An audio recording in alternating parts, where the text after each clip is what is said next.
Hello guys, ரொம்ப நாள் கழிச்சு இன்னைக்கு வாட் எயிட் இன் லண்டன் தான் பார்க்க போகிறோம். இப்போ நம்ம பார்க்க போகிறது தான் ஃபர்ஸ்ட் கார்லிக் பிரெட்டு. இது வந்து கேபிள் கார் பிடிச்சி அந்த பக்கம் போனீங்கன்னா ஒரு இக்ளூ மாதிரி ஒன்று இருக்கும். ஆடா என்ன டேஸ்டி, செம்மையாக இருந்துச்சு. அதுக்கப்புறம் பரோ மார்க்கெட்டில் இருக்கிற ஹம்பிள் கிரம்பிள், இது ரொம்ப ஃபேமஸ். இது வந்து இந்த சூடான அந்த ஆப்பிளில் கஸ்டர்ட் க்ரீம் போட்டு ஆடாடாடாடா. அதுக்கப்புறம் இந்த க்ரெப்பு ரோடு கடையில் இருந்துச்சு, அதுவும் சூப்பராக இருந்துச்சு. அமேசிங். அதுவும் நியூட்ரலா ஸ்ட்ராபெரி எஸ்பெஷலி வாங்கிக்கோங்க, அமேசிங்.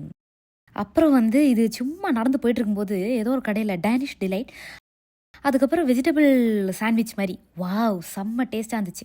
அதுக்கப்புறம் இது நாங்கள் தங்கின ஸ்மிருதி அக்காவோட வீட்டில் வந்து அவங்களே homemade waffles whipped cream and strawberry பண்ணாங்க. வாவ். இப்போ நம்ம பார்க்குறது தான் வந்து ஆல்மண்ட் குவசம். இந்த மாதிரி ஒரு ஆல்மண்ட் குவசம் இந்த உலகத்தில் எங்கேயுமே கிடையாது. அப்புறம் நீங்கள் வந்து எங்கே போனீங்க அப்படின்னா வந்து லோலாஸ் கப் கேக்ஸு, இது நாங்கள் வந்து லண்டன் நெய்யில் உட்காந்து சாப்பிட்டோம், அமேசிங்.